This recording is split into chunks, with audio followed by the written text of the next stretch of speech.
The Prime Minister, in my opinion, would have done a very clear job of explaining the role of the COVID-19 task force insofar as being accessible to the rank and file of our community in terms of persons who would be wishing to explore certain options in terms of activities that can be held, policy formulation at the organizational level.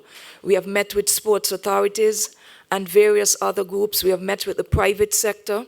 We have also met with NGOs throughout the course of the life of this task force, which is now going into approximately 15 months. To reinforce what he has already said, insofar as the comment or concern or complaint, whichever way you want to look at it, from the St. Kitts Nevis Trades and Labor Union is concerned, the same open door policy exists.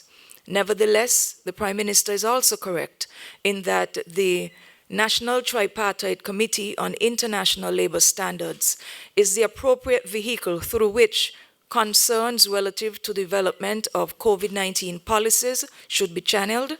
Since assuming the post of Minister with responsibility for labour in June of last year, we would have met regularly with the National Tripartite Committee. Of course, we would have wished that we could meet more regularly, but at the same time, we are in the middle of a pandemic, nevertheless. And all of the members on that National Tripartite Committee, which is made up equally of representation from the private sector, representing employers, workers who are represented by unions, and then the government's interests or labor administration being represented by the Department of Labor. And we would meet occasionally as is necessary to look at international labor standards, the application of same, considerations with regards to the ratification of new conventions, reporting on the core conventions to which St. Kitts and Nevis would have become signatory over time ever since our joining of the ILO in 1996. And of course, naturally, the COVID-19 pandemic would very much have been a front and center topic of these tripartite meetings since they began around August of 2020. I think, if I'm not mistaken, the most recent of those meetings would have also been held in the month of May. The matter of the COVID-19 pandemic, of course, would have been an agenda item at the insistence of government, largely because of the lessons we are learning coming out of the pandemic, insofar as its impact on our current labor laws are concerned. At the front end of his presentation, the Prime Minister would have mentioned the sum of in excess of $33.7 million, I think, that has been spent out in severance claims. And that brings me to the point of the legislation as it relates to the labor laws in St. Kitts and Nevis, because the core piece of legislation, which is the Protection of Employment Act, would speak to the eligibility of applicants to access the severance payment fund once they have become displaced, and that period of displacement extends beyond 12 weeks of a layoff. As a result of that, we would have looked carefully at the current formulation. The legal department, led by the Attorney General, is assisting us in that measure. And even though we would have had the Protection of Employment Act in place since 1986, of course, no one would have envisioned a pandemic at that point. But it is what it is, and it is now facing us. And as a result of that, we have recognized that there are certain loopholes in the legislation.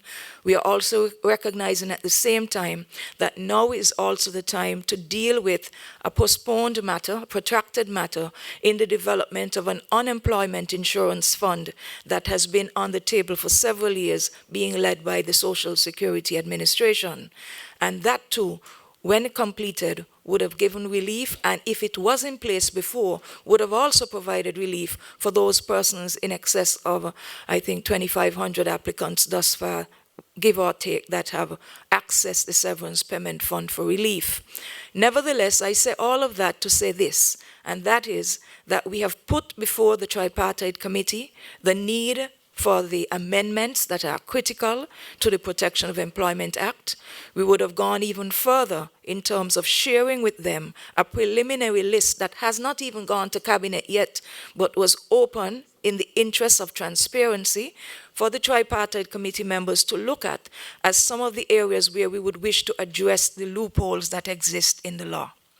Some of these loopholes, for example, would require us to look at matters of failure to give termination notices, and yet at the same time, persons are still being eligible for severance. The law provides for that, but at the same time, we would wish that that would be tightened up. There are other issues such as persons making multiple applications when they have multiple employers, but not necessarily a case where those employers may be compliant in terms of their obligations for Social Security, in terms of the payments of contributions to workers. We've also looked at other issues such as seasonal work, because in the eyes of the law, persons who are employed on the basis of seasonal work are not eligible to collect severance because it's understood that it's contract work. For example, a construction worker working on a house where a builder promises a homeowner that you're going to finish it in 7 or 8 months. Yes, you expect that a project of that nature has a finite life, but then at the end of the project, it should not be an issue of severance.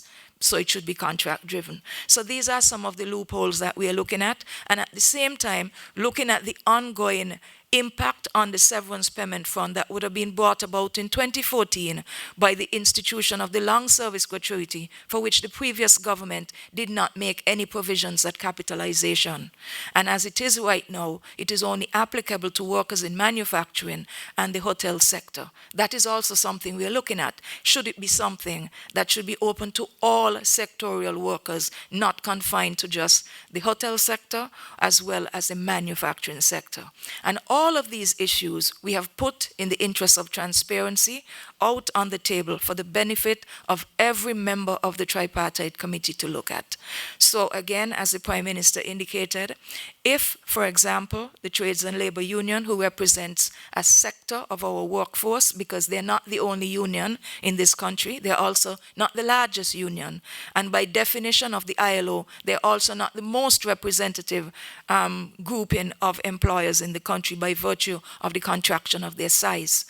We have an open door policy. All that is required is for the Trades and Labor Union or any other interested party to simply officially write to the chairman of the COVID-19 task force, explain your issues, and then request an audience. And once we have met and discussed it, the appropriate audience would be granted with the full cohort of the task force present. So we welcome any and all who would wish to meet with us. Thank you.